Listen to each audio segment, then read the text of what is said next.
Yo en el 1992 viví una experiencia así, pero impresionante, que mi madre la utilizó para darnos una lección. En muchas ocasiones lo que nos ocurre es que no estamos vendiendo lo que verdaderamente nos apasiona. Una de las cosas que hoy en día es el factor más grande para que un negocio fracase es pobre planificación. Mi papá era agricultor. Él mantenía la familia con la agricultura. Así es. Uno de mis mentores es un billonario y me habla como si fuera mi hermano. O sea, me habla así como usted me está hablando y tiene mi celular, podemos hablar. Ser empleado, aprender primero, descubra cuál es su mercado verdadero. ¿Sabe lo que mantiene la sangre fluyendo y el corazón latiendo? Escucha eso. Están en el fuego. ¿Y qué es el fuego? Es conectarse. Bienvenido nuevamente a otro capítulo del podcast Said Daibes Oficial. Estamos sumamente honrados, felices, impactados de tener un invitado de honor con nosotros que nos va a ayudar, que nos va a inspirar, y para todo el que está escuchando. Al día de hoy vamos a escuchar de una historia de éxito, y recuerden que detrás de cada historia hay un camino, hay un proceso, hay un trayecto, y hoy queremos escuchar la historia de este caballero y cómo ha podido trascender y hacer el impacto que está causando en todo lo que es el DMV, la área metropolitana de Washington, D.C. Y para nosotros es un gran privilegio tener aquí al licenciado Elder Magaña. Bienvenido, caballero. ¿Cómo está usted? Mucho gusto, doctor. ¿Cómo se siente? Pues muy bien, acá muy feliz y agradecidos con ustedes por esta bonita invitación.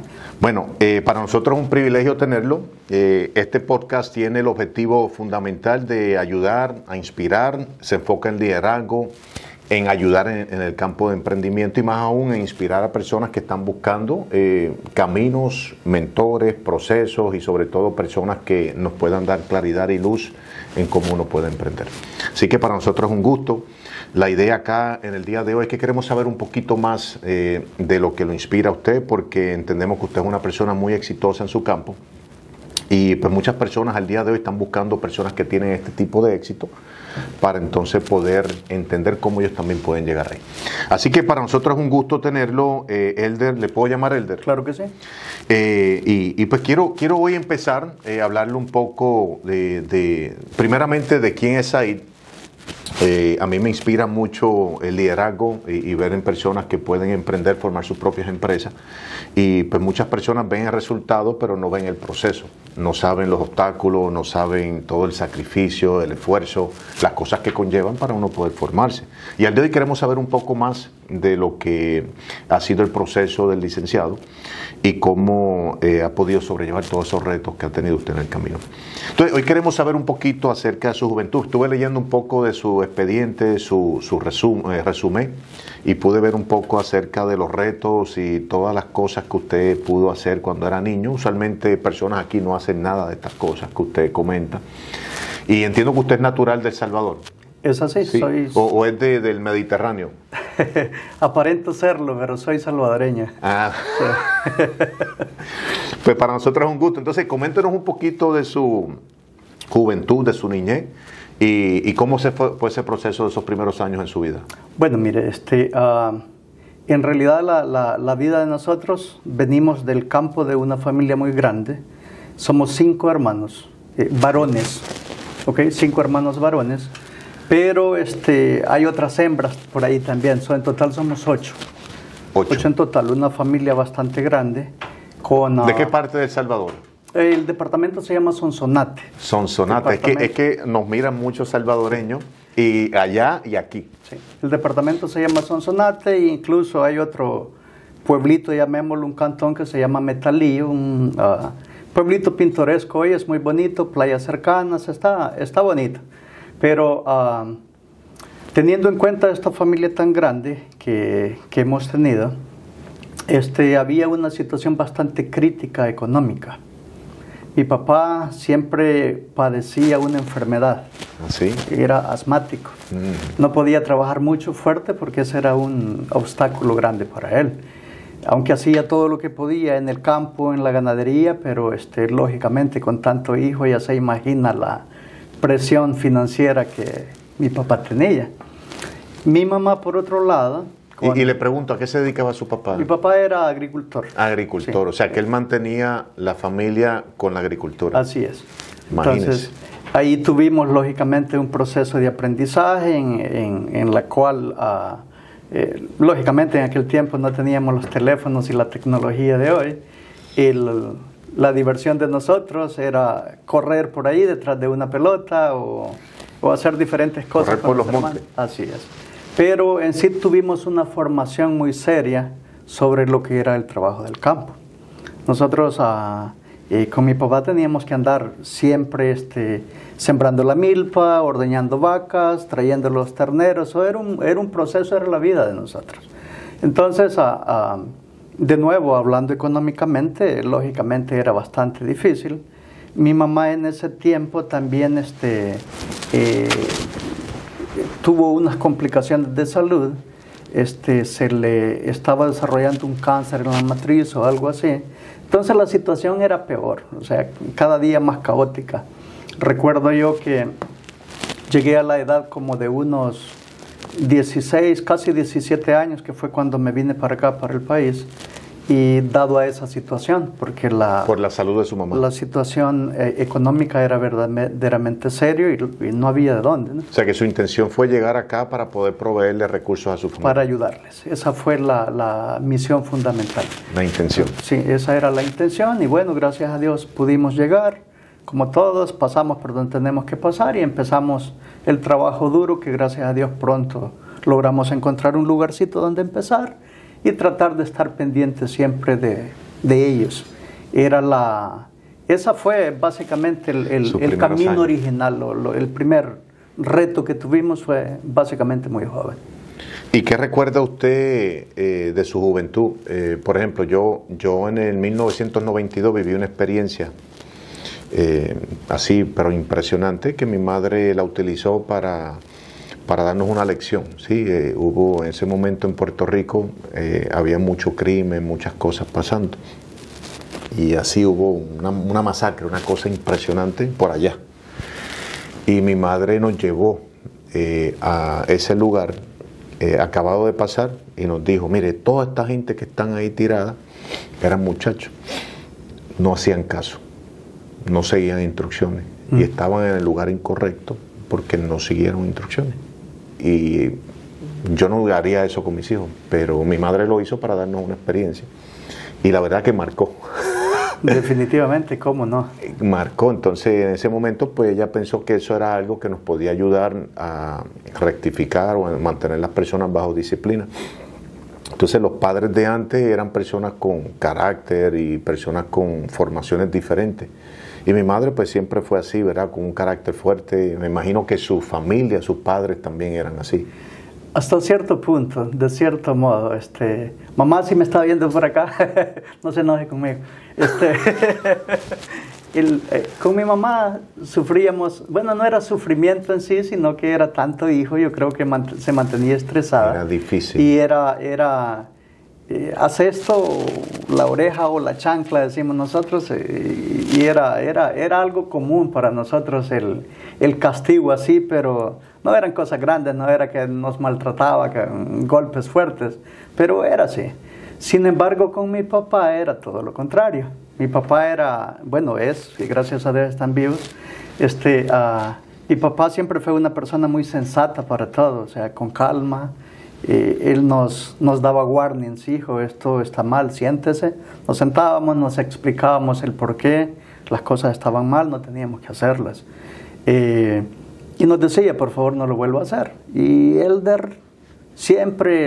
¿Así se llamaba Elder también? No, yo. Ah, ok. Elder, el desobediente, volvía a hacer lo mismo que mi diga. papá me había dicho que no hiciera. Era como decir, mira, no toques este botón, y yo quería tocarlo para ver seguía en eso. Exacto. Hasta que llegaba la tercera vez, si las primeras dos yo no obedecía, la tercera ya me castigaba. Pero era un castigo formal, tenía su código. Ven, siéntate, arrodíllate, te voy a decir por qué primero, no lo vuelvas a hacer y era así. Pero no tuve algo tan difícil como, Bueno, como lo suyo quizás. eso fue una experiencia que ella lo utilizó porque pues ya estábamos en una edad que estábamos comenzando a salir. Ella lo que quería era pues usar eso Frenarlos. como una analogía para que entonces pudiéramos aprender una lección. Uno de mis primeros mentores fue mi madre, sí, que me enseñó, porque mi madre pues fue madre y padre para nosotros. Entonces ella siempre pues nos disciplinaba. Nos decía, bueno, esto es así, así, usted llega a las 10 de la noche, si usted no llega, viene disciplina. Entonces ella pues tomaba acción. Por lo que usted me dice, entiendo que su padre fue su primer mentor. Sí. ¿O fue su mamá? ¿O No, ambos? yo creo que en realidad la mentoría más fuerte estuvo por el lado de mi papá. Usted dice que lo sentaba, Sí. lo rectificaba. Tenía un proceso, incluso mi papá, para eso, que los procesos son muy importantes para el crecimiento de los negocios. Pero él seguía algo, sistema. ¿no? Sí, un sistema. Su sistema. Sí, y yo recuerdo muy bien, y esto sí no se me olvida, y desde ahí él me dijo algo que nunca voy a olvidar. Recuerdo que en cierta ocasión mi papá me dijo que quería que fuera a vender un producto a un caserío, a un lugar por ahí. Le digo, sí, me voy a ese lugar. Y por cierto, eran escobas, no sé si la conozcan, acá son de plástico, pero mi papá en su tiempo, nosotros la cultivábamos, esa espiga. Ah, sí. La preparábamos, las hacíamos y las íbamos a vender. Bueno, resulta, llegamos a ese caserío y yo pasaba por ahí. Y pues, si usted va casa en casa, le cuesta venderlas. Pero aquí entendí, mire, desde pequeño entendí algo bien importante. En ese mismo lugar habían 3 o 4 tiendas, ¿ok? En donde usted podía ir uno por una, casa por casa, que la vendía directo, y también podía tocarle la puerta a la tienda, y ellos le decían, si me la das 50 centavos menos, o llamemos $1, porque antes en El Salvador eran colones, si me la das $1 menos, yo te compro todas esas que llevas. Usted se convirtió en un distribuidor de escobas. Exactamente. Entonces, a temprana edad, sin esperarlo, se me inculcó eso. Y le digo a... ¿Y eso fue idea de su papá o fue idea suya? No, inicialmente fue que yo llegué tocando las puertas, pero regresé un poco triste porque no me las habían comprado al precio que mi papá me había asignado. Entonces regresé con mucho producto de regreso. Y luego pensé un poquito y le dije a mi papá, por favor papá, prepáreme 2 docenas, se las voy a ir a vender ahorita. Y dice, ¿cómo? Si no vendiste este poquito, y cómo, solo prepáremelas y ya vengo. Las preparó, fui, el primer lugar que fui fue esa señora que me pidió rebaja, le toqué la puerta y me dijo, ¿a cómo las das? Y voy a citar un ejemplo, $5. Pero yo le subí un poquito de lo que mi papá me había dicho. Entonces, a $5, y me dice, si me la das 50 centavos menos, te las compro todas. Señora, son todas suyas. Y se las dio el precio que su papá había pedido. Regresé, le conté la hazaña a mi papá, y me dijo, hijo, solo me tienes que dar $4 y quédate con los 50 centavos. Entonces, si se las puedes vender más cara de eso, pues el dinero es tuyo. Entonces, yo creo que tenía yo unos 16 años posiblemente en ese tiempo. Encontró su primer negocio. Entonces, dije yo, bueno, quizás vale la pena aprender a hacer esto. Y me di cuenta, vuelvo y repito, fue algo natural, o sea, no lo anduvimos pensando mucho, pero mi papá me dio una enseñanza ahí mismo cuando me dijo, hijo, hagamos esto, y es por eso que en muchas ocasiones llegar a negocios es mucho más fácil que tocarle la puerta a cada uno, sin importar en qué estemos. Completamente. ¿Verdad? Lo felicito. Muchas gracias. Excelente. Y le pregunto algo, a la medida que usted fue madurando, tengo que asumir que utilizó esa experiencia para hacer otros negocios luego, porque eso lo fue formando. Y pues cuando uno hace ese tipo de negocio, algo que uno tiene pena, le da, o sea, uno siente como que el rechazo evita que uno pueda seguir hacia adelante, porque cuando usted no puede vender, pues eso como que lo hace retroceder y dice, bueno, ¿será que entonces hago otras cosas porque no estoy siendo efectivo? ¿Cómo ese proceso lo ayudó a formarlo como líder y como vendedor, porque se convirtió en un vendedor? Sí, fíjese que en muchas ocasiones lo que nos ocurre es que no estamos vendiendo lo que verdaderamente nos apasiona. Ese fue mi caso, ¿okay? Ya que lo menciona. La transacción funcionó, ¿okay? Sí. Estuvo bien. Pero usted dice, yo era un joven adolescente, estaba entrando a la adolescencia. Era un adolescente y de repente pues me daba un poco de pena también que las muchachas bonitas me vieran con todas las escobas. Con todas las escobas en la espalda, ¿no? Entonces, pero había algo en mí que no me permitía quedarme ahí. Yo le decía a mi papá, papá, es que esto no me gusta. Pero sabía que era la única opción que teníamos.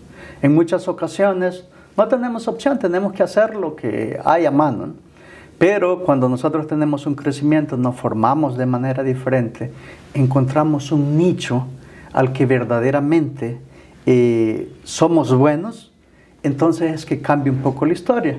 Porque recuerdo, le dije a mi papá, yo no quiero esto, papá, yo quiero otro tipo de trabajo.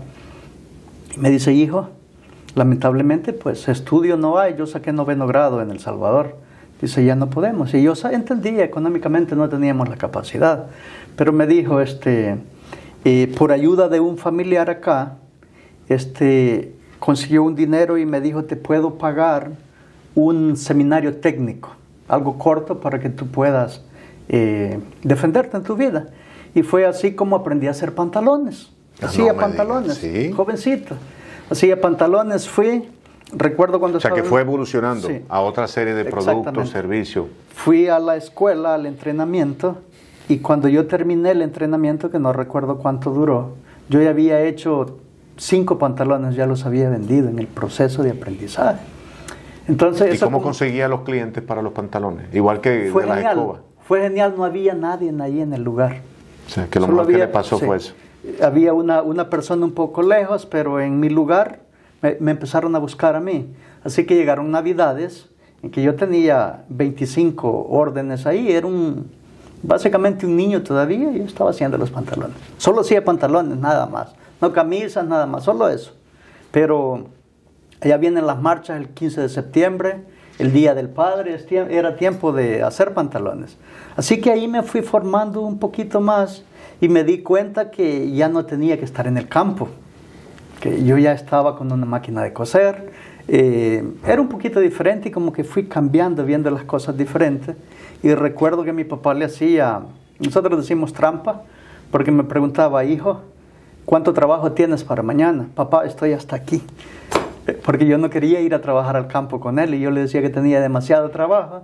Y había en muchas ocasiones que ese día no tenía nada que hacer. Pero lo utilizaba como para hacer lo que me gustaba un poco más, ¿no? Y lógicamente podemos ir utilizando ese tipo de ejemplos como para ir buscando el nicho, porque lo vamos a encontrar tarde o temprano, debemos encontrarlo. Mi madre, cuando yo era pequeño, yo tenía como 9, ella hacía arepas, unas arepas especiales con queso, las mejores que hay en Puerto Rico. Entonces ella las preparaba y mi hermana y yo las vendíamos. Entonces yo era tímido, mi hermana pues, tenía como más fluidez, podía ella venderlas, pero a mí me daba pena igual que usted. Dice, yo no quiero que me vean vendiendo arepas. La misma pena que usted tenía, sí, la tenía yo. Entonces ella me comentó, me dijo, no, pero usted tiene que perder esa pena, tiene que salir a vender por ahí al que quiera. Y me enviaba así a tocar puertas. Y me envió así a un lugar, pero la primera puerta que yo toqué, hice así y salí corriendo para el carro. O sea, antes que saliera el individuo, ella se estacionaba frente a la casa y yo salía así, tocaba y salía corriendo de regreso, pues no quería que, o sea, no me atrevía a enfrentar a la persona. Claro. Y salía el individuo y miraba así, decía, esto es una broma, pensaban que era una broma, entonces ella me decía salir y disculparme con el Señor. No es una broma. Estoy tratando, ¿eh? Pero estoy tratando de romper el miedo, sí, el temor de tocar en las puertas. Claro. Entonces, pero eso a mí me ayudó a perder el temor porque, bueno, se le gusta bien, si no también seguimos, ¿verdad? Claro. Pero entonces eso a mí me ayudó bastante después porque ya fluido todos los días, le vendía cualquier cosa a cualquier persona. Entonces, en el caso mío, pues mi madre fue mi mentor en la área de, bueno, en todas las áreas, pero sobre todo enseñándome a mí a vender cualquier cosa. Entonces yo por ahí comencé a hacer negocios, así como usted, pues, empecé, sí, a evolucionar. Pero algo que he aprendido en el campo mío financiero es que uno necesita sistemas. sistemas para mejorar las cosas. Y algo que aprendí acá, que los negocios que son exitosos son negocios que aplican sistemas de duplicación y sistemas que te permiten a ti volver a recuperar tu tiempo, porque el sistema corre el negocio por ti. Sí. Sí, me imagino que usted tiene sistemas así el día de hoy. Lo trabajamos así también, de cierto modo. Y le hago una pregunta a Elder, es muy importante, ya que las personas que escuchan, de nuevo, son posiblemente emprendedores, gente que están buscando emprender en algún campo o inspirarse de su historia. En el momento que usted hace la transición hacia los Estados Unidos, ya comentó que lo que lo inspiró a llegar acá era que usted quería ayudar a su familia. Sí. ¿Por qué decide llegar a Estados Unidos y no a otro lugar? Bueno, las situaciones de la vida lo dirige a ciertos lugares del mundo a uno. En ese tiempo fue la posibilidad, un familiar que era de los muy pocos que habían acá todavía, nos dijo, hijo, nos trataban así, éramos vecinos muy allegados, un tío, dice, hijo, tienes la posibilidad de venirte si tú quieres. Entonces, me tocó hacer un trato con mi papá. Le digo trato porque era un adolescente bastante rebelde, lamentablemente. Y le dije, papá, esta es tu oportunidad. Y lógicamente también conversaron con él. ¿Qué edad tenía usted? Yo vine acá de 17. O sea, que era un niño. Sí, de 17. Entonces, me dice mi papá, de la única manera que te podemos permitir que te vayas es portándote bien por una semana. Ah, sí, solo una semana. Solo una. Yo creo que en realidad, yo creo que él, con el dolor en su alma, yo creo que sí quería también de que viniera para ver si la vida cambiaba. ¿Cómo se llama su padre? Se llama Inés Magaña. Inés. Inés, que por cierto le vamos a compartir este video, nos está visitando. Sí. Nos ha venido a visitar con mi mamá. Sí, ¿y cómo se llama su mamá? Mi mamá se llama Dora. Dora Inés Magaña. Inés Magaña, sí. Bueno, pues le damos saludo al señor Inés y a la señora Dora.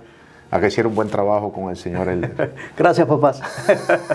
Pues, entonces hicimos ese deal que me iba a portar bien durante por lo menos una semana para decidir si me venía o no me venía. Y ahora esto trae, de cierto modo, también algo que es importante que todos nos demos cuenta que lo que es para uno, nadie se lo va a quitar. Ocurrió, debíamos salir para acá un día lunes. Un día domingo fuimos a jugar fútbol. ¿Okay? Y de repente hubo cambios de opinión. Y dijeron, no, ya no te vas a venir tú, se va a venir otro hermano. Imagínese. ¿Okay? Otro hermano. ¿Y qué pensó usted en ese momento? Pues se me fueron los planes al suelo. Me decepcioné, me sentí triste, dije yo, bueno, ni modo, pues el dinero no era de nosotros. Regreso a casa. Regresamos a la idea original, que era seguir en El Salvador. Pues nos vamos a jugar fútbol ese día. Normalmente el partido termina como 6 de la tarde aproximadamente. Y resulta que la persona, que es mi tío, que le tenemos mucho cariño, lógicamente, pero tuvo un accidente jugando, le quebraron su pie. Le quebraron su pie y tocó llevarlo al hospital y todo. Y el viaje era el día lunes, al siguiente día. O sea, que ya no podía viajar. Entonces, él ya no podía, entonces volvimos a retomar el viaje después de la tristeza que tenía. O sea, que usted fue el reemplazo. Yo fui el reemplazo después. Entonces, y esto es muy importante, se los cuento porque hay en muchas ocasiones los emprendedores queremos hacer cosas hacerlo ya, para ahorita, porque esto es mío, si no lo pierdo. Y ¿saben qué? Cuando algo es de nosotros, Dios nos lo ha asignado, eso nadie se lo va a quitar. Nadie se lo puede quitar. Esos son principios bíblicos. Así es. Lo que Dios tiene para usted, nadie lo puede prevenir en que eso no ocurra y menos quitarse. Está destinado a ser así. Así mismo. Pero sí, algo que pudo influenciar fue su tenacidad en querer progresar, porque si no hubiera cambiado de parecer, pues no se hubiera montado. Tenía mucho que ver con la formación que le dio su padre. Sí, yo creo que sí. Como que teníamos objetivos claros, digamos, desde niños. Teníamos una visión, no una visión en negocios en ese momento, porque lo que queríamos era llegar, ¿no? Pero con el tiempo sí nos dimos cuenta que verdaderamente era lo que queríamos. Y yo siempre he utilizado una frase que está en un libro de Gino Wickman, que dice: el seguir 2 conejos a la misma vez solo te va a hacer perder los dos. Así mismo es. Entonces, habemos muchas personas que queremos hacer de todo un poco a la misma vez. Entonces, y yo no estoy en contra de que uno haga múltiples cosas, ¿ok? Pero primero hay que aprender bien una. Exacto. Y tratar de ir incorporando las que están relacionadas de cierto modo. Hay un dicho que dice: el que mucho abarca, poco aprieta. Y es muy real. Y pasa con mucha frecuencia. Elder, entonces le hago una pregunta. En el momento que usted llega a los Estados Unidos y comienza acá su vida, ¿cuáles fueron los obstáculos más fuertes para usted? Porque, por ejemplo, en el caso mío, yo vine bien temprano y mi madre nos trae para aprender el inglés, ¿sí? Ella me trajo primero a los 8 años y estuve 3 años acá, en ese momento en New York, en el estado de Nueva York. Y el impedimento más grande era el idioma. Yo estuve perdido algunos 4 o 5 meses con tutores, clases después de las clases, mentorías para poder aprender, y me tomó algunos 6 meses perdido en el espacio por el tema de la barrera del idioma. Una vez que agarré eso, pues me adapté a la cultura y todo esto, pero para mí era chocante llegar a un lugar y pues no saber nada, no conocer gente, perder amigos, volver a conocer personas, y era un niño. ¿Cuál fue el impedimento más grande para usted al llegar acá? Sabe que de jovencito una de las situaciones, como el idioma, que todos la pasamos, pero también es como mantenerse en el camino correcto. Cuando uno es joven, de cierto modo, es inquieto, llega un momento que las personas con quien usted se relaciona afectan su vida, consciente o inconscientemente. Yo recuerdo que éramos un grupo grande de amigos que todos salíamos del mismo lugar, los mismos apartamentos, y nos reuníamos ahí en el parqueo y molestábamos y nos llevábamos bien. Pero habían muchos de ellos que eran un poco inquietos, no eran traviesos y hacían cosas muy buenas.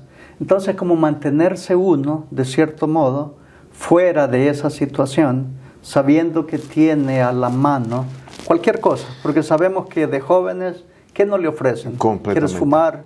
¿Quieres droga? Depende de uno. Okay, depende de uno si estamos dentro o estamos fuera.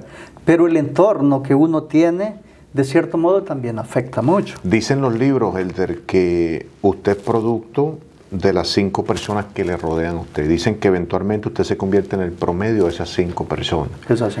Quiere decir que si la influencia es correcta, pues usted debería ser alguien que eventualmente es correcto. Si es lo opuesto, también es real. Sí. Quiere decir que usted desde temprana edad estaba consciente de su entorno, de su influencia.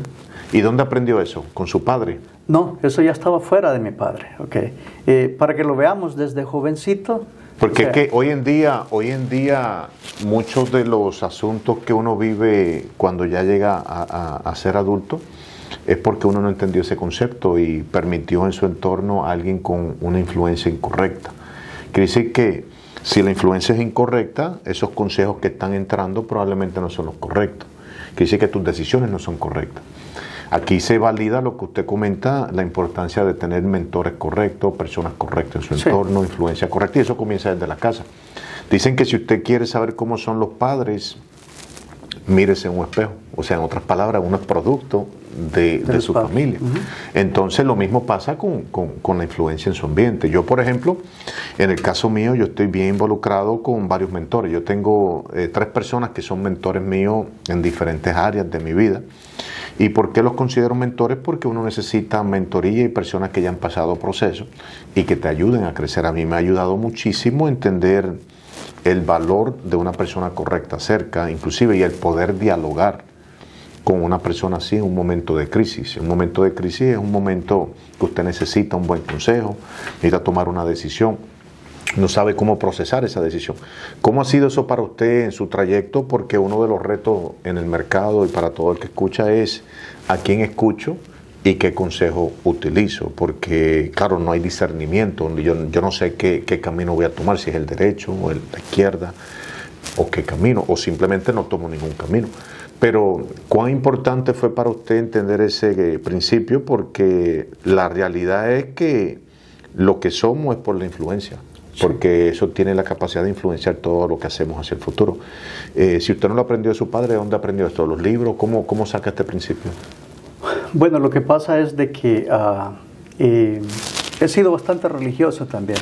¿Sí? Okay, eso como que tengo varios, creyente. Tengo varios temores por ahí que sé. Temor de Dios. Sí, yo creo que uno, sin importar en la posición que usted esté, porque uno debe aprender a analizarse uno mismo. Si usted sabe que lo que puede hacer está incorrecto, pues simplemente no lo haga. Usted no necesita que nadie le diga eso para darse cuenta que lo que está haciendo está equivocado. Entonces, no es solo eso, sino que también la influencia que tenemos, nuestros padres que nos inculcan buenos valores, eso nos va sirviendo para que usted pueda estar en medio de quien sea y usted sabe lo que está bien y lo que está mal. Pero lo que ocurre, Elder, es que cuando uno es muchacho, tiene usualmente mayores posibilidades de influencias incorrectas. Quiere decir que uno no tiene discernimiento de eso y uno se deja influenciar, toma malas decisiones, ahí es que uno comete cosas, hace asuntos que usualmente no es lo correcto. Pero uno como joven pues no tiene discernimiento de esa influencia. Entonces ahí es que le digo, porque en mi cultura lo más que hay es personas que cometen errores en la juventud por el hecho de que tenían una mala influencia, le dicen las juntillas, ¿sí? Sí. Ese entorno. Entonces, en el caso suyo, pues usted tenía discernimiento y probablemente por sus principios en el cristianismo y sobre todo pues su temor de Dios, que sabía lo que era bien, lo que era mal, pero muchas personas no tienen esto. Sí, pero quizás ahí está el verdadero reto. Cuando uno ya no tiene, miren, los papás, de cierto modo, a veces, más que todo en la comunidad latina, creemos que los hijos tienen que estar con nosotros, si es posible, para siempre. ¿Okay? Pero eso no es así. Los papás dejan, de cierto modo, hasta cierto punto, cierta edad, dejar de tener responsabilidades con uno. Ahora, ¿qué es lo que ocurre cuando nosotros tenemos esa oportunidad de haber salido verdaderamente joven de nuestro país? Nuestros papás ya no están con uno para que nos ayuden o nos guíen. Ahora, lo único que me queda es que traigo de allá cuáles son los consejos y la educación que traigo de ellos. El resto soy yo contra el mundo. Ahora, pero como usted dice, si estamos en un entorno donde nos pueden guiar de cierto modo a cosas incorrectas, ahí es donde viene la seriedad de uno, qué tan serios o qué tan decididos somos a hacer las cosas correctas. Con esto, mire, hace un tiempo estaba viendo un video de un colombo japonés, se llama Yokoi Kenji, colombiano japonés, que cuenta algo bien bonito, una historia bien bonita. Dice que su papá lo educaba, era duro con todas las cosas, eran muy disciplinados y una serie de situaciones. Resulta que en la mañana, dice, 5 de la mañana, él salió a correr y de repente estaba una luz en roja y se detuvo. Y ve a un lado y ve a un señor que estaba de pie ahí, lo ve. Y resulta que era el papá. Y le dice, ¿qué estás haciendo aquí? Hijo, lo mismo que tú. Vine a caminar un rato, a hacer ejercicio. Y se quedaba viendo, dice, para todos los lugares y no había vehículos, no había gente caminando, no había básicamente nada, solo la luz en rojo. Le dice, ¿y por qué no nos pasamos la luz? No hay nadie, papá. Le dice, hijo, porque la luz está en rojo. Y no hay policía, no hay otras personas, no tenemos a nadie en el entorno, en nuestro contorno. Dice que le dijo el papá, sí, tiene razón, nadie me está viendo, pero me estoy viendo yo. Me estoy viendo yo. Yo estoy seguro que lo que voy a hacer es incorrecto. Entonces, si sabemos eso, lógicamente, porque en la vida se nos van a presentar diferentes situaciones en las que podemos ser incorrectos. Pero recordemos, no necesitamos que nadie nos vea. Basta con que su interior sepa que está mal, que eso no está correcto, pues hay que hacerlo a un lado, simple y sencillamente. Es así, es formación, yo creo que debemos tener, de cierto modo. Y creo que eso aplica a todo, ¿verdad? Sí. Aplica a todo. Una de las cosas que yo he visto en lo personal, le digo a través de mi proceso en los campos médicos, cuando yo comienzo a trabajar el campo médico, yo me especializo en un campo que es medicina nuclear, ¿sí? ¿Por qué me interesó eso? Porque me pareció impresionante que usted pudiera hacer imágenes del cuerpo sin estar dentro del cuerpo. ¿sí? Con imágenes nucleares, con material radioactivo en el cuerpo. Entonces, en fin, estudio ese campo y podía ver que en el proceso de la Escuela de Ciencias Médicas, personas iban quitándose. O sea, la presión de los estudios, todo así. Entonces, de momento, comenzaron 78. Eran 78, incluso yo era uno de 3 latinos. Y yo veía eso bien retante. El primer día veo toda esta gente, todos estos americanos, toda esta gente rubio, sí, ojos verdes. Y yo era como un patito feo. Sí, yo era diferente a todo el mundo. Y imagínate, ¿qué yo voy a hacer acá? Desde ese primer día me entró el pensamiento, no, tú no perteneces aquí. Sí, porque el pensamiento y tu mentalidad jugándote juegos. Sí.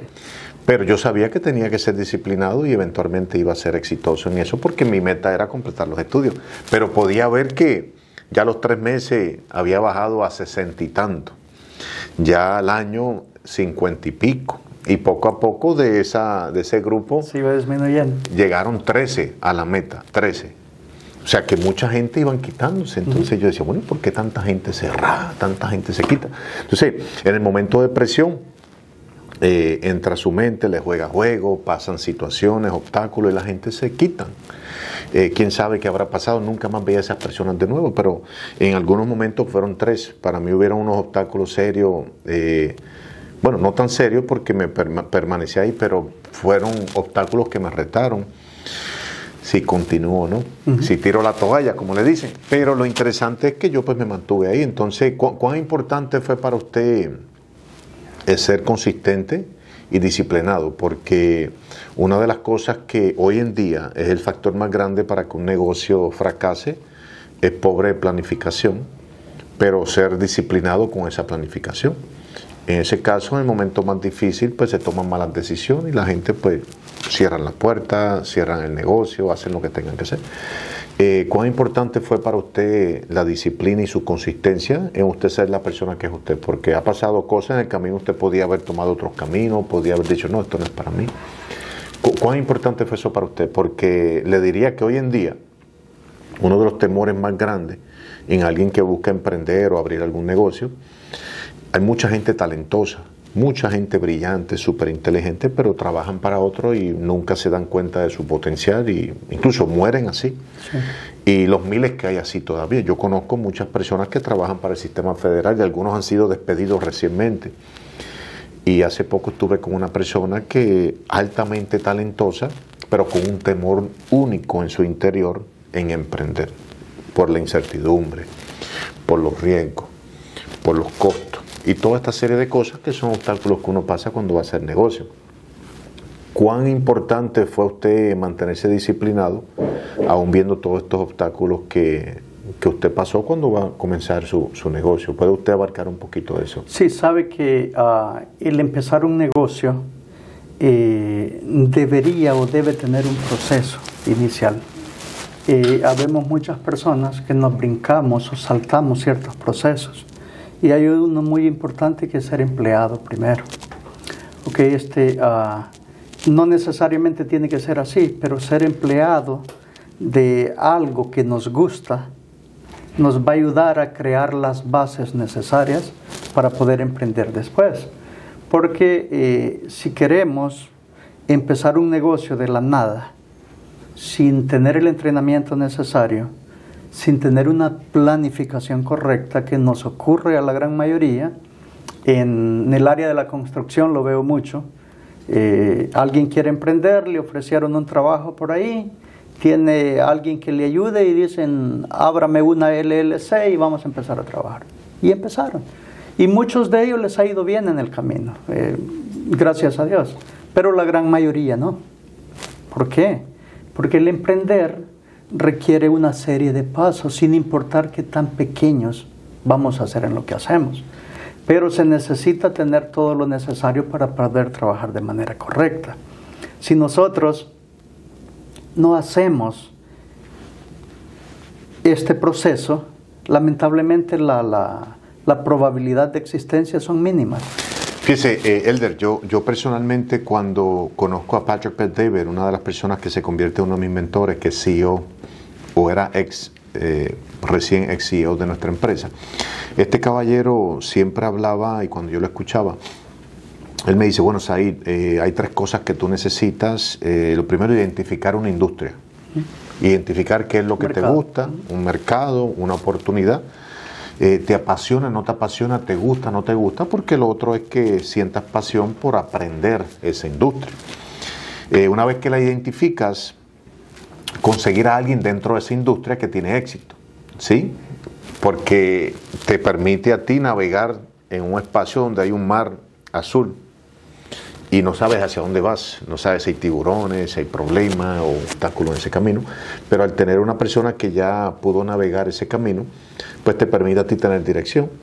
Y lo interesante es que él me dice, bueno, necesitas identificar la industria, que en ese caso identifiqué servicios financieros. Sí. Me dice, hace falta conseguir una persona dentro de esa industria que te permita a ti una mentoría y que te enseñe a navegar el proceso, por lo menos darte lo que se llama un blueprint, sí. Es el mapa, el GPS, cómo navegar dentro de ese mar, que pues miras arriba todo bien, pero no sabes qué retos hay abajo. Y aparte, un plan de acción. Cómo vas a navegar ese proceso y qué trabajo hay que hacer para alcanzar la meta que estás buscando. Entonces él dice, y lo otro es ejecución, ponerle acción a eso. Entonces, usted comenta de ser un empleado, o sea, entender la industria completamente, porque si no lo entiendes, ¿cómo vas a emprender a posiblemente encontrarte con cosas que no estabas preparado? Ahí viene el entender los retos del mercado. Y ¿sabe qué pasa? Que muchas de estas personas que fracasan es porque no se dieron la oportunidad de entender lo que usted comenta. Y para todo el que escucha, ¿qué consejo le da usted a una persona que quiere emprender en cualquier industria? ¿Cuál sería el primer paso? Bueno, la primera es, volviendo un poquito atrás, ser empleado, aprender primero, descubra su mercado objetivo, cuál es su mercado verdadero. Porque hay de todo un poco. Y en el caso de nosotros tuvimos la bendición de que empezamos un negocio de construcción hace muchos años. Ese negocio fue el que nos llevó a descubrir el verdadero mercado, que era lo que queríamos. Porque al final, después de estar 10 años involucrado, en construcción, que no tenía nada que ver con contaduría. No tenía nada que ver inicialmente, pero yo viví los problemas que muchos de los contratistas viven hoy en día y yo aprendí a resolverlos en su momento. Entonces, tomamos de cierto modo esas malas experiencias porque tuvimos de todo un poco y uno de los retos grandes fue que yo empecé haciendo drywall. No instalábamos, hacíamos finichada, le llaman ponerle masa a las paredes. Eso era mi trabajo, eso hice por muchos años. Luego nos volvimos contratistas de lo mismo, de la finichada, pero ahora era por contrato. ¿Qué sucedió? Aquí es donde encaja lo que mencioné al inicio de la conversación. Fuimos agrandando los servicios, pero todo tenía relación. Aprendimos a hacer framing de metal, instalábamos drywall, hacíamos la finichada, que era lo que yo sabía, y agregamos la pintura. Entonces, ahora esto se volvió mucho más grande y yo solo necesité hacer una cosa, aprender los conceptos de todo. Porque nunca aprendí a pintar, yo era finichero, pero me volví el vendedor de ese producto. ¿Qué es lo que sucedió? Trabajamos para unas compañías muy grandes en las que el sueño era tener una oficina, tener un estimador para nosotros, tener un project manager, yo fui el project manager de la compañía, pero teníamos a otro estimador. En este proceso lo único que hacíamos nosotros era recibir planos en línea, los bajábamos a nuestros programas y este señor me sacaba toda la información, luego nos sentábamos y mandábamos nuestros bids y empezábamos a negociarlo hasta que cerrábamos el trato. Eso fue un poquito, ¿por qué comento esto? Y voy un poquito más adelante, porque la historia lógicamente está mucho más atrás, ¿no? Pero ahí es donde todos los contratistas deseamos o soñamos con llegar. Llegar a ese punto en el que ahora yo puedo trabajar directamente con un general contractor y elimino los intermediarios que antes tenía. Ahora, la diferencia grande y que hay un error y una enseñanza es que cuando nosotros trabajamos como subcontratista, le llamamos un second tier, no estamos directo ni con el dueño ni con el GC, estamos un nivel más abajo, pero estas compañías que nos proveen trabajo normalmente tienen muchos edificios y tienen mucho dinero, que a usted le van a pagar más barato, posiblemente el 50%, pero usted tiene un cheque semana a semana y también tiene trabajo que nunca termina. Ese tipo de negocios ni siquiera necesitan un marketing fuerte, porque usted en cuanto está casi terminando un edificio, ellos ya tienen otro y tienen otro y tienen otro. Pero el consejo sano para el que quiere emprender, no brinque el proceso de querer llegar al GC de una vez. Empiece por aquí, que le den el dinero constante, que le den trabajo constante, porque cuando uno da ese brinco, ocurre lo siguiente. Usted debe trabajar un mes para acumular trabajo. O sea, terminé este piso de instalar drywall, finichar y pintar, por decirle, un mes acumulé trabajo. Al segundo mes, usted envía el invoice, normalmente es antes del 20 del siguiente mes. Y al tercer mes, al final del tercer mes, viene su primer cheque. Si usted tiene 3 meses que tiene que aguantar sin cheque, pagando empleados y pagando material. No tiene idea de cómo se sufre cuando uno no tiene el capital y no está preparado para estar ahí. Y especialmente cuando uno toma trabajos grandes. Yo recuerdo, nos sentamos a una reunión con una compañía de estas y me pregunta, Elder, ¿cuál es la capacidad financiera que ustedes tienen para hacer un proyecto? Y le digo, pues uno de $500,000 está bien.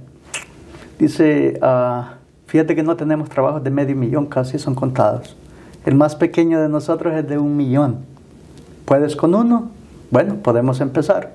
Me dieron el primero de $1,300,000. Entonces, pero sufrí mucho.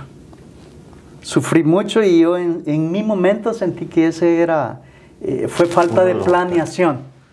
Fue falta de planeación. Y eso es lo que muchos hacemos. O sea, que fue un obstáculo porque se planificó pobremente. Sí.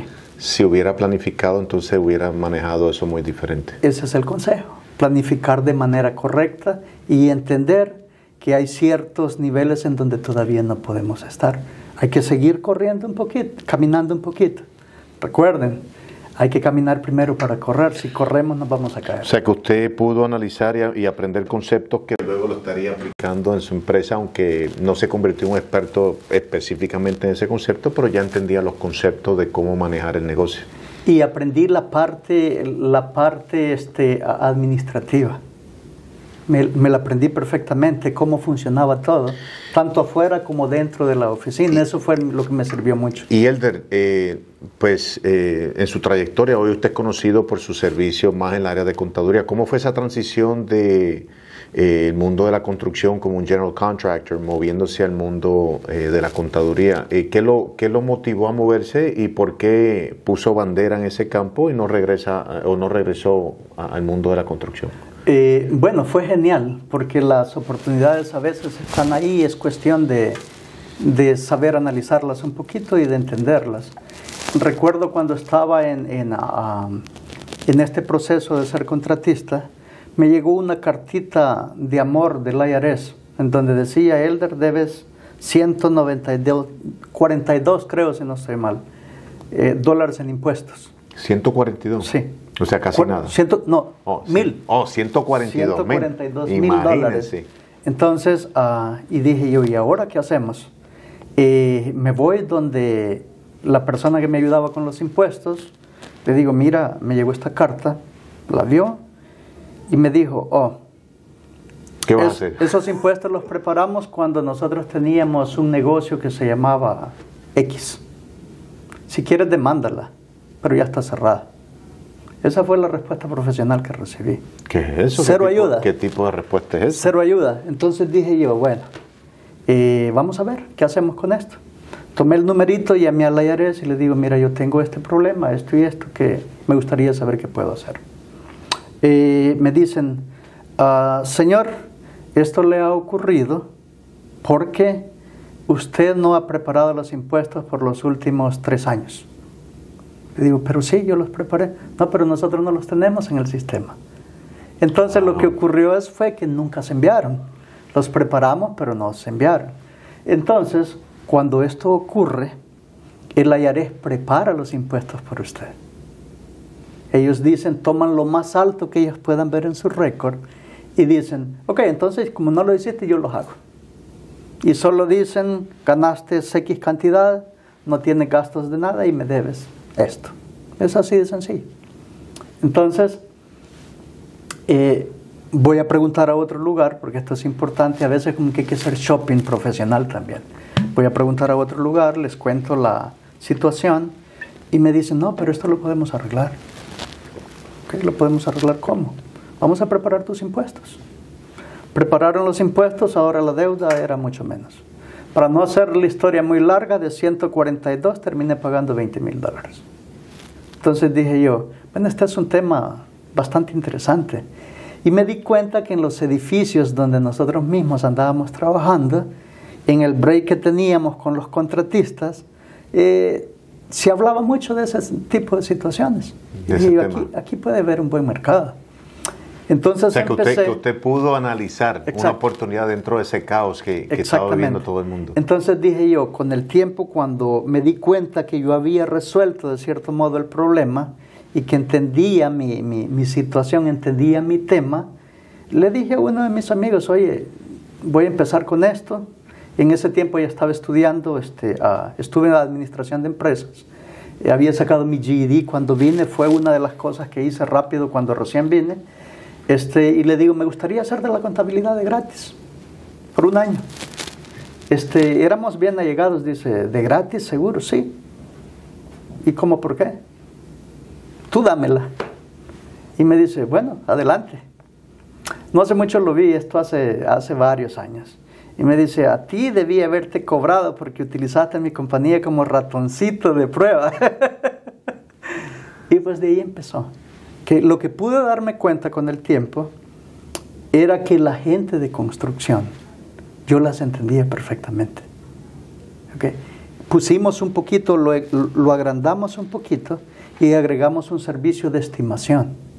Como nosotros ya lo habíamos estado haciendo, los clientes que llegaban, que querían una estimación y que no sabían cómo, yo les decía, okay, reunámonos con este muchacho aquí en este cuartito, esa era la oficina, un cuarto ahí, el que te ayude a estimar. Entonces ellos le ayudaban con la estimación a esta clientela también. Entonces como que se fue enfocando inconscientemente en el área de la construcción. Ese fue el nicho que descubrimos sin querer. ¿Okay?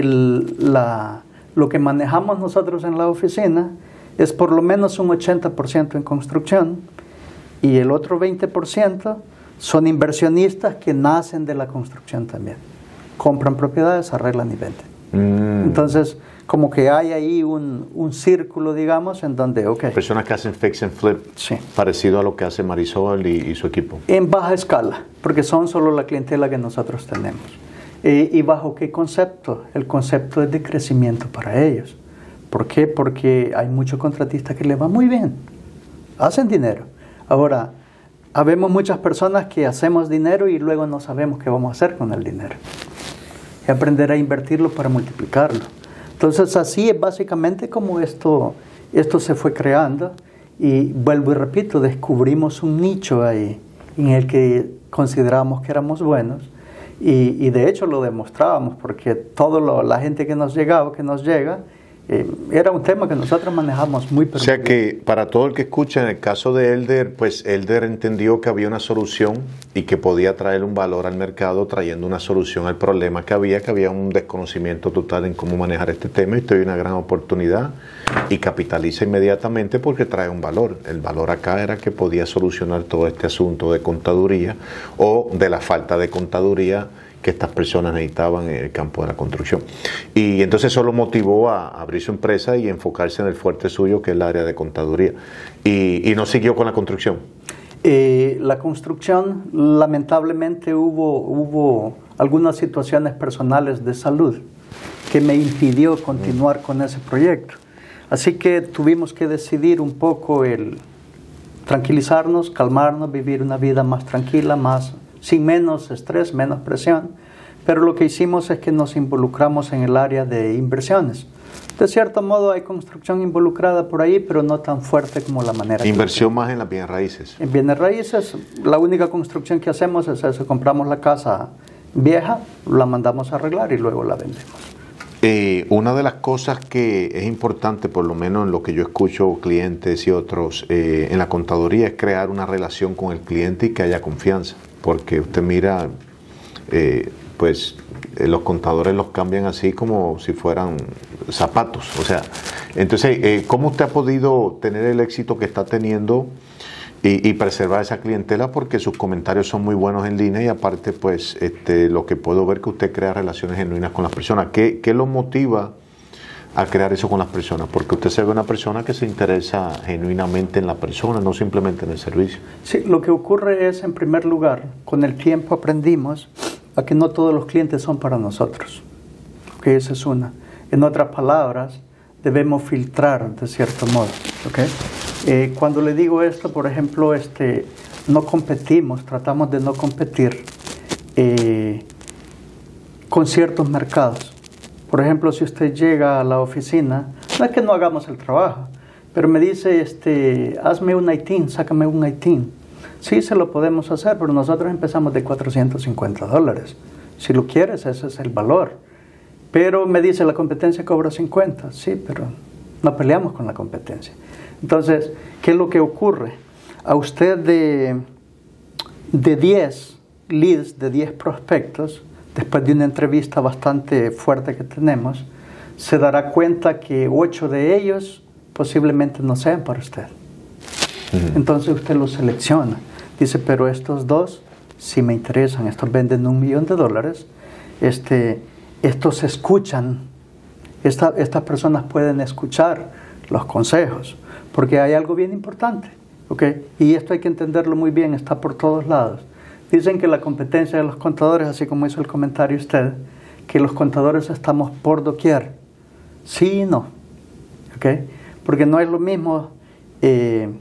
Hay personas que son preparadores de impuestos. Muy diferente. Es muy diferente.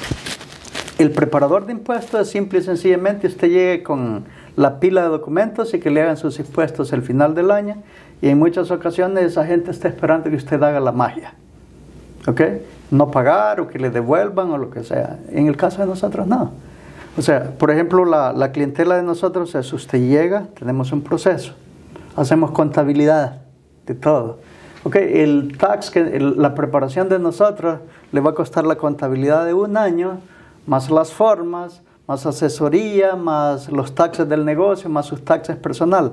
Al final, lo que le iban a cobrar en $200, $300, con nosotros costó $4,000, $5,000. ¿Ok? ¿Y por qué es así?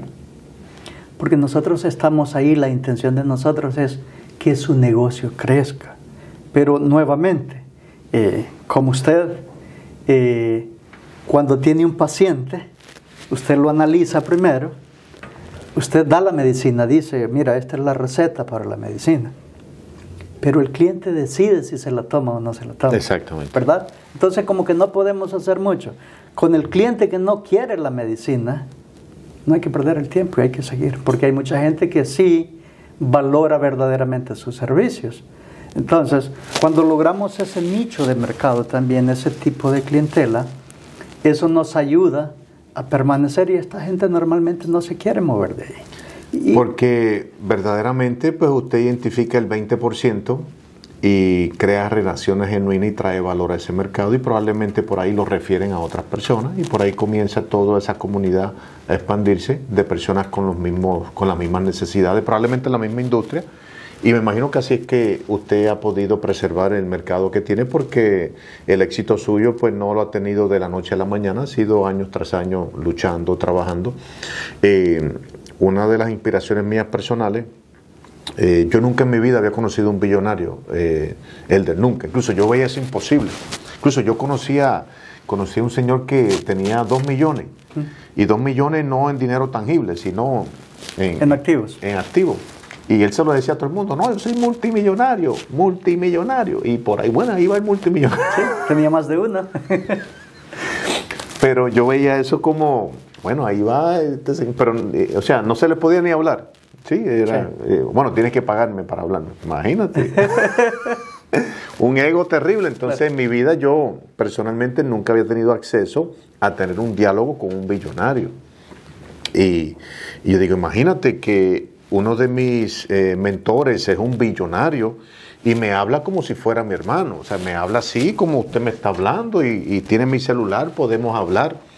Yo digo, lo que es tener mentoría, hay personas que son de principio, que se interesan genuinamente en una persona con corazones transparentes, porque una cosa es tú interesarte en qué puedes adquirir de alguien y otra cosa es tú poder enfocarte en el crecimiento de alguien, porque genuinamente le deseas bien. Sí. ¿Sí?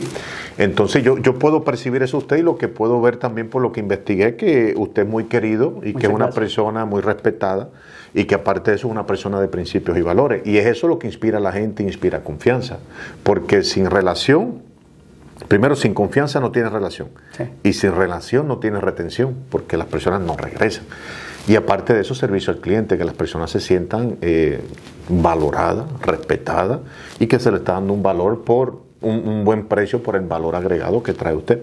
Entonces, en el caso mío personal, aunque una diferente industria, yo pude ver que un billonario es igual que un millonario, igual que alguien sin dinero. Al fin del día es el valor del ser humano. Sí. Y cuando tú sacas el éxito y el dinero aparte y tú conoces personas que realmente son genuinas, pues te sientes que tú perteneces en ese círculo. Y yo dije, no, yo de aquí para adelante voy a empezar a filtrar mi círculo y mi entorno porque quiero personas que me ayuden a crecer.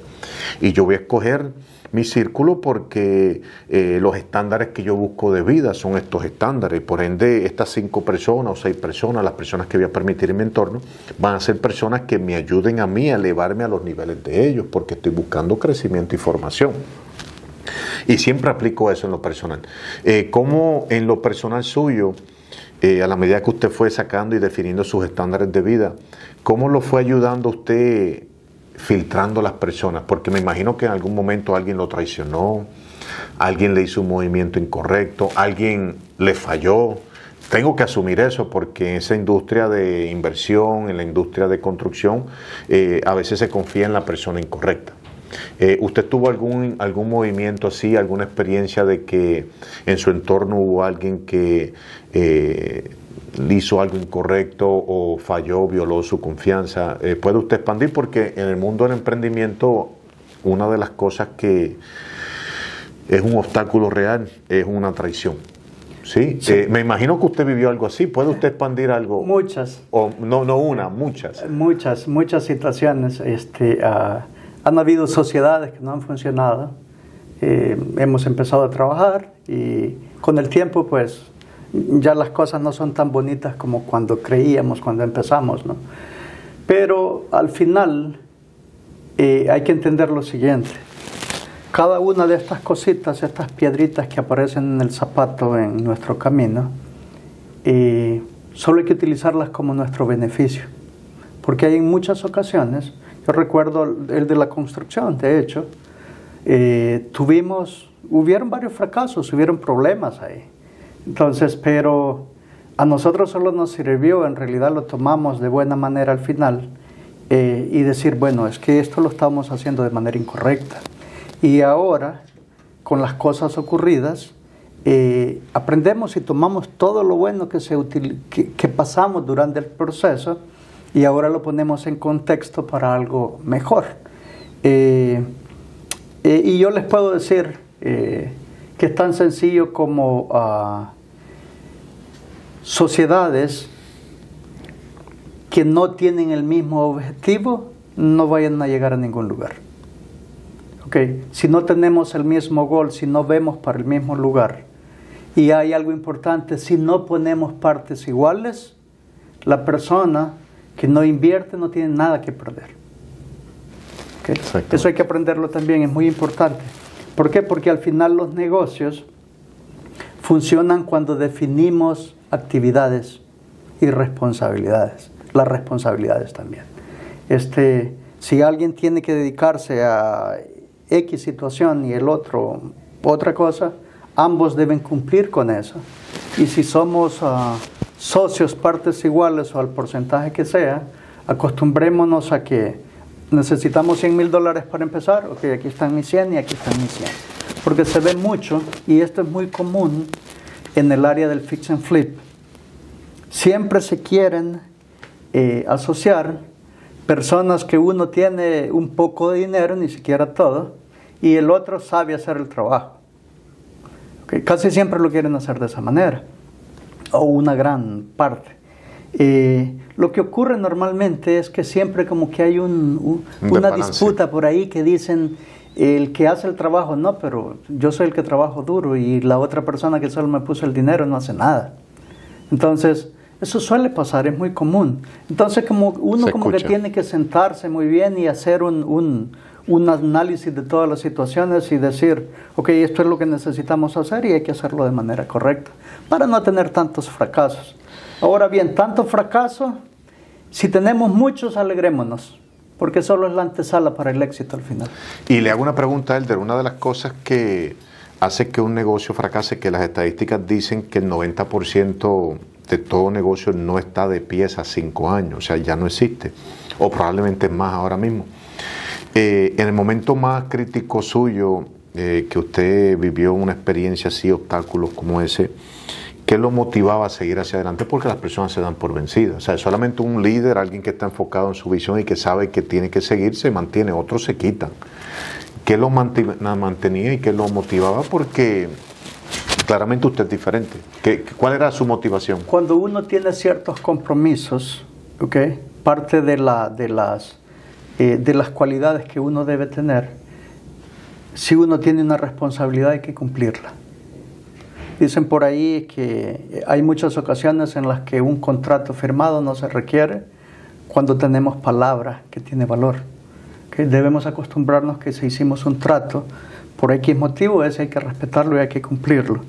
Cuando estamos en situaciones de negocios y usted tiene algunos socios, van a haber ocasiones que los socios se van a tirar del barco. Que van a decir, no, yo ya no quiero, me voy. Pero uno debe seguir con eso, debe terminar lo que empezó. O sea que nunca el quitarse era una opción para usted. No. O sea, ni la consideró. No, por una sola razón.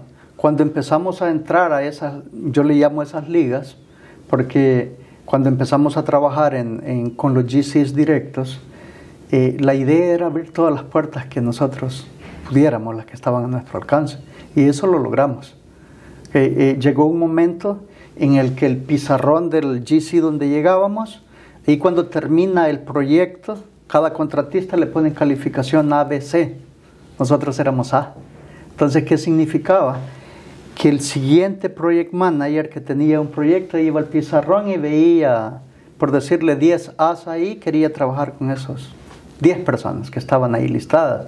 Entonces, como que era un reto lograrlo también y decir, bueno, pudimos lograrlo, podemos hacerlo. Situaciones del destino como la que le mencioné de salud física, pues me tocó, ¿no? De alguna manera retirarme, pero no perdimos el objetivo, seguimos por otro lugar, ¿ok? Entonces vamos a comprar casas. En muchas ocasiones lo malo solo le trae algo bueno, porque le cuento, hacer una casa hoy en día, de repararla, usted en realidad solo necesita 2 empleados suyos, un líder y un ayudante, los demás que sean subcontratistas. El pintor es contratista, el del drywall es contratista, el electricista es contratista. El que lidera la propiedad aprende el proceso. Okay, ahora ya no tengo quiebracabezas. Lo que usted podía ganar en un edificio que le tardaba un año trabajando de más de 100 unidades, usted podía ganar un 10-20%. En $1 millón no pasaba de $200,000. ¿Cuánto gana en una propiedad? 30, 40, 50, ese es el rango de 50 para abajo, 30, 50, 30, 50. ¿Cuántos necesito con 2 empleados nada más por propiedad? Entonces como que se facilitan las cosas y al final en ingresos llegamos al mismo lugar. Entonces como que son cositas que ayudan. Y otra cosa importante que hicimos en la oficina es que obtuvimos las licencias de real estate, tanto de Virginia como de Maryland. Qué bien. No para vender, ¿okay? Porque no, recuerda lo de seguir 3 conejos o 2, no somos a mí no me gusta la idea, porque estar involucrado en la división de real estate, un realtor tiene que ser full time si quiere crecer. Un agente de seguros tiene que ser full time si quiere crecer. Y encima tenemos contabilidad y encima tenemos construcción, como que son muchas cosas. Pero ¿para qué nos sirve?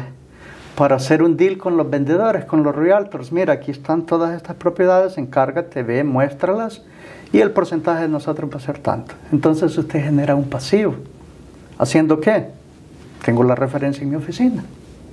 Está aquí, este es un grupo con los que nunca se detiene. Compran, arreglan, venden, compran, arreglan, venden, y está todo el tiempo. Una ruleta girando. Entonces esa ruleta girando, al final es una gotita de agua que está llegando también a sus ingresos sin que tengamos que forzarnos demasiado. Y yo siempre pienso que esas son las cosas a las que debemos enfocarnos un poco porque es la única manera de salir adelante verdaderamente. Uno puede trabajar todo lo que quiera. Puedo ser el mejor trabajador del mundo, que me paguen no importa, 50, 100 dólares por hora, pero yo tengo un techo. Tengo un límite que ya no voy a poder pasar de ahí. Y Elder, pues, claramente usted ha sido bendecido por sus decisiones y su perseverancia y su consistencia. ¿Cómo está usted regresando de su bendición a la comunidad? Pues entiendo que usted está involucrado también en obras comunitarias, hace servicio. ¿Cómo está usted ayudando a la comunidad? Fíjese que inicialmente, trabajamos con algunas ligas de fútbol de niños en Springfield. De hecho, sí hay muchos equipos, hay espacios para equipos que quieran llegar ahí todavía. Es un lugar muy bonito, se llama la D&B Champions Cup, ahí somos patrocinadores oficiales del evento. Pero yo siempre me gusta ir porque tengo un niño pequeñito de 10 años y le veo su carita feliz cuando se pone de hecho el uniforme. ¿Su niño? Sí, entonces se pone el uniforme y no le gusta el fútbol, yo casi a fuerza lo he llevado, pero me doy cuenta que cuando llegamos la manera de ver las cosas se hace totalmente diferente para él. Se desaparece su tablet, su teléfono, y anda corriendo, y lo que más me gusta es llegar a la cancha y me pongo a jugar con él, pegarle a la pelota, me la tira, me la regresa y estamos. Pero es una liga que tiene muchos niños ahí. Entonces van tratando de formar estos niños desde pequeños para que estén fuera de vicios, que tengan la actividad física, que se diviertan, que socialicen, que conozcan más niños. Entonces eso como que me gusta mucho. Eso ha sido una cosa. Y hay otra cosa bien importante en la que estamos involucrados. Esto va más para contadores, no va para dueños de negocios. En nuestro lugar de origen, colectamos fondos para ayudar personas con deficiencia renal. ¿Qué es lo que hacemos? Es algo bien sencillo. Damos muchos seminarios en línea, vía Zoom. Tenemos un grupo, lideramos un grupo de un poco más de, casi como unos 150 contadores en el país, que están ahí, entran al seminario, ponemos temas interesantes que son cosas que a ellos les sirven, y pues simplemente pedimos donación, no lo cobramos. Entonces, ¿y esto es para El Salvador? Eso va para El Salvador. Entonces, me parece interesante, es como dar algo de regreso, ayudar a estas personas que tanto lo necesitan. El lugar donde nosotros últimamente no tiene la gran pobreza que inicialmente había, porque habemos demasiada gente acá, pero siempre hay personas que tienen la necesidad. Entonces, eso nos ha gustado, y pues no hay un valor fijo por el seminario. Estamos ahí, yo digo 1 hora, pero siempre estamos 2. En la gran mayoría de casos, pero la gente viene y hace la donación lo que quiera. No tenemos un número. Entonces, como que ayudamos por ese lado también. Y la otra cosa que estuvimos haciendo, digo estuvimos porque esta institución ya no está activa, pero lo que hacíamos era también que había otro pueblito se llama Chirilagua en El Salvador, no estoy seguro creo que San Miguel. Ellos también recaudan muchos fondos acá y mandan la ayuda para allá. Entonces nosotros lo que hacíamos era que tuvimos algunas reuniones con los representantes y pusimos un fee fijo para todas las preparaciones de impuestos personales. Eso lo hacíamos hace un par de años. no le subíamos, no importaba qué tan fácil o qué tan difícil era el tax return, nosotros donábamos el 25% de eso. Cada semana o cada mes lo acumulábamos, llegaban estos dirigentes, les hacíamos la entrega y ellos lo mandaban para ayuda de era medicina más que todo, cosas pequeñas.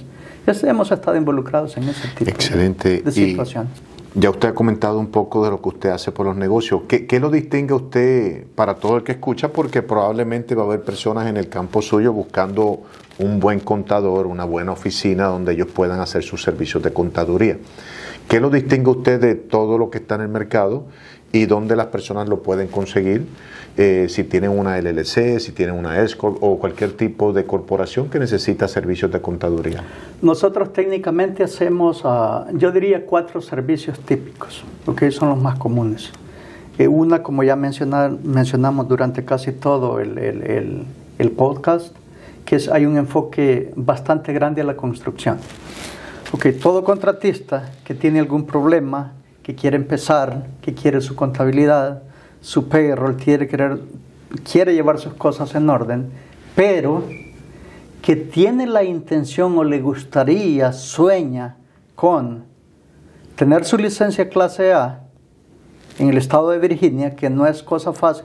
Por cierto, nosotros la tenemos también, pero si quiere llegar ahí, yo le muestro el camino para que llegue. Pero lo más importante es que quiera aprender a invertir. Ese es el enfoque grande. La idea es que todos los negocios que nosotros tenemos en la oficina, sin importar cuántos negocios sean, llamémosle 100 que dirigimos, nos gustaría que en un futuro esas 100 compañías, esos 100 contratistas estén comprando casas para arreglar y vender y que lo hagan como un side job.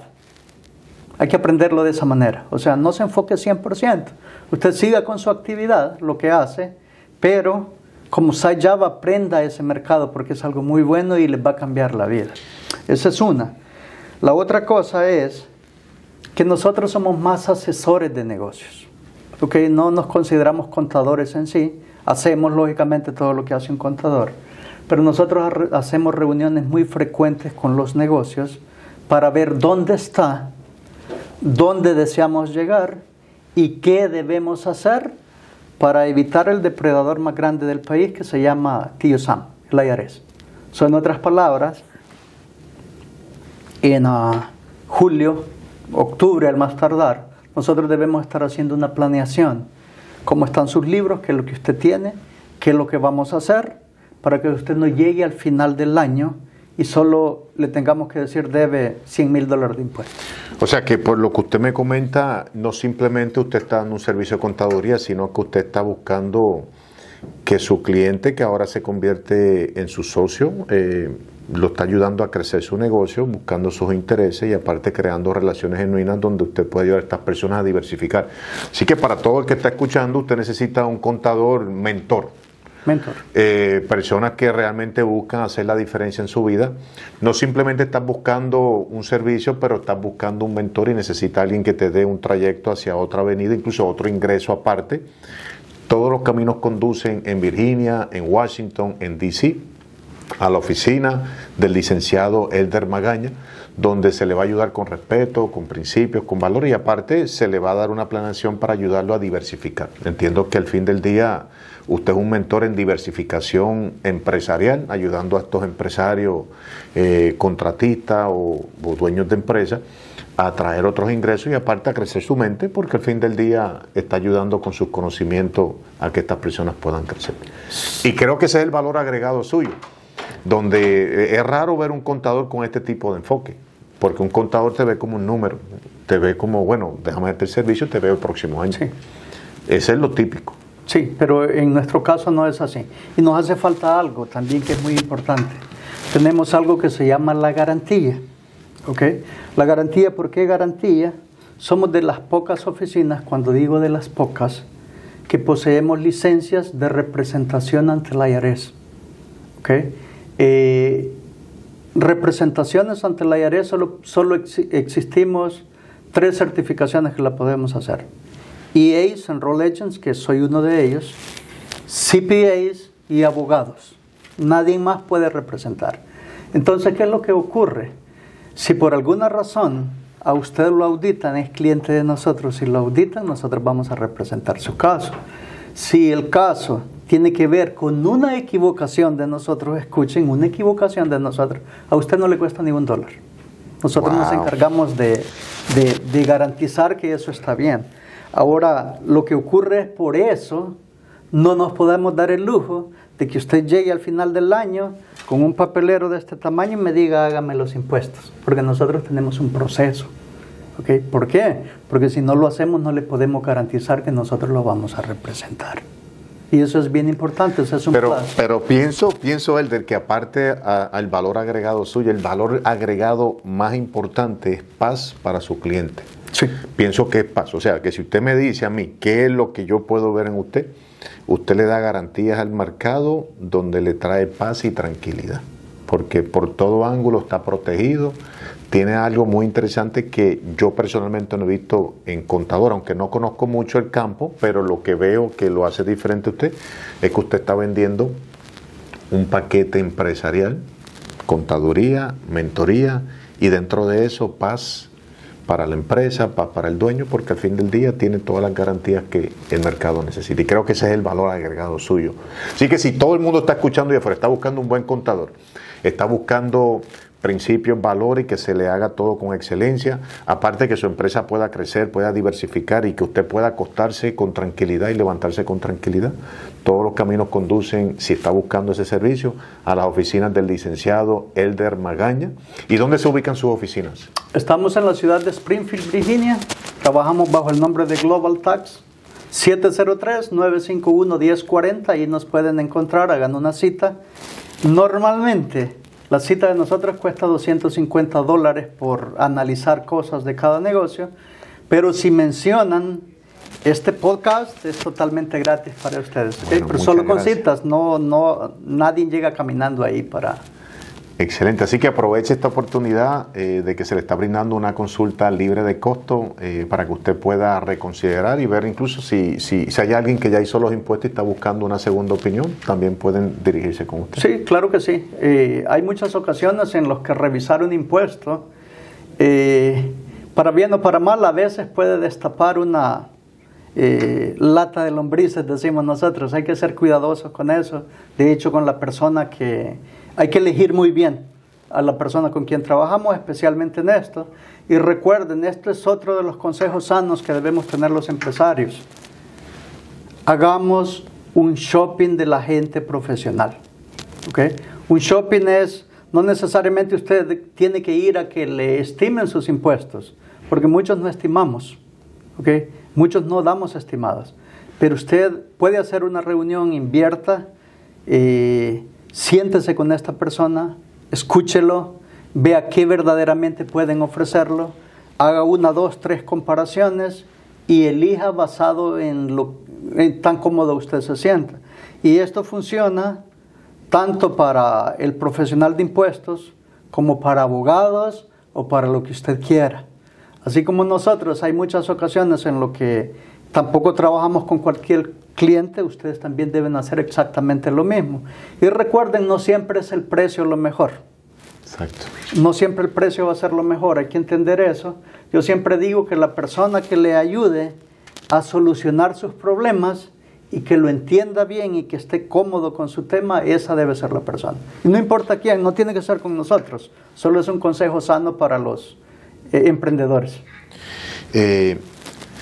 Licenciado, para ir finalizando, ¿cuál va a ser el legado suyo cuando usted no esté y usted sea recordado? ¿Cómo usted va a ser recordado? Es una buena pregunta. No la esperaba. Es una buena pregunta porque a veces uno como padre le gustaría que los hijos sigan con lo que uno ha construido. Pero ¿sabe qué? Yo le he preguntado a mi hijo si a él le gustaría algo de lo que yo hago. Y le damos varias opciones. Tenemos un par de negocios diferentes. Y le doy opciones. Hijo, ¿te gustaría esto? Esto. Y le menciono las diferentes opciones. Y se me queda viendo y me dice, nada de eso. Y le digo, ¿y qué quieres ser en la vida? Y me dice, yo quiero ser youtuber. YouTube. Ok, le digo, ok, hijo. Cuando esté preparado me deja saber qué es lo que necesita para ayudarle a, a que haga lo que quiere. A desarrollar. Entonces, ahora bien, asumiendo que mis hijos sigan con esto mismo, una de las cosas que siento que sería bonito es que nunca se olviden de su familia. En mi caso, ha sido mis padres que hemos estado siempre pendientes, gracias a Dios los tenemos vivitos todavía. Protegemos lo más que podemos a nuestra familia, a mis hijos, a mi esposa, a mi hogar. Pero sí nos gustaría que no se olviden que hemos tenido muchas necesidades y que compartan el conocimiento con los demás. Y recordar de dónde uno sale, de aquellos campos de El Salvador. Importante. Y yo siempre digo, también hay algo bien importante que me gusta. Hay personas que no pueden pagar o que necesitan algo. Esas personas se tienen que ayudar sin tener en cuenta el dinero que está de por medio. Es tan sencillo como eso. Hay que ser seres humanos buenos. Y me gustaría que eso lo tengan mi generación. Ojalá sea así. Ojalá. Licenciado, para ir finalizando, ¿qué 3 cosas le recomienda usted, basado en su experiencia, en su trayecto, en los obstáculos, en todo lo que usted ha vencido para llegar a donde usted está hoy, a toda persona que está ahí a punto de emprender, a punto de abrir una empresa, o considerando hacerla, o incluso considerando no hacerla? ¿Qué 3 consejos le brinda usted a ese individuo que lo va a escuchar en todas las redes? Buena planeación. Lo primero, empiece con una planeación, tómese su tiempo. No tiene que empezar un negocio mañana, pero planee de dónde va a salir cada centavo para que ese negocio sea exitoso. Eso es una. Sea constante. Que porque tiene un problema no se preocupe. Sea constante, siga, esfuércese, siga. El que persevera alcanza, y grandes cosas si lo enfocamos de esa manera. Y la número 3, y esta es muy importante, no creamos jamás que lo sabemos todo. Busquemos personas que ya cruzaron el camino donde nosotros queremos llegar. Si vamos a pedir una mentoría de alguien, les doy un ejemplo claro. Usted quiere comprar una casa. ¿Por qué le va a preguntar algo a alguien que nunca ha tenido una? Exacto. Si usted quiere emprender un negocio, si usted quiere lograr un objetivo grande o lo que sea, su mentor tiene que haber pasado todos los fracasos que posiblemente usted va a tener. ¿Para qué? Para que le acorte el camino. Y les doy una más. Pague por aprender, acortando caminos. Cuando les digo esto va para contadores o para quien sea, aplica igual. Si usted tiene un problema, algo no entiende, búsquese a alguien que entiende el tema, pero ese alguien le va a cobrar quizás $500 por darle la información. Pero esos $500 o 1,000 o lo que sea, va a ser su mejor inversión, porque usted en una semana va a aprender lo que le tomaría 4 años en la universidad. Exactamente. Son las mejores inversiones. Así que, damas y caballeros, hay que tomar esto muy en serio y esperamos que la información haya sido de mucho agrado para todos. Completamente, y le quiero dar las gracias, licenciado. Sí, para nosotros es un privilegio haberlo tenido. Van a estar contactándole personas de las redes porque lo que ven usted es seriedad y más que el servicio de contaduría es esencial para el éxito de una empresa. Así que muchas gracias a todo el que escucha. La historia del licenciado nos inspira, nos motiva a seguir hacia adelante y más aprender de su trayecto, de su trayecto desde El Salvador acá y aparte de los errores, obstáculos y todo lo que él pudo vencer para nosotros poder también crecer en nuestras áreas respectivas. Así que muchas gracias. Nos bendice con su presencia acá y nos sentimos honrados de que estuviera con nosotros. Sí, hombre, muchas gracias de nuevo. Audiencia, gracias. Pasen todos un excelente día. Bye. Muchas gracias.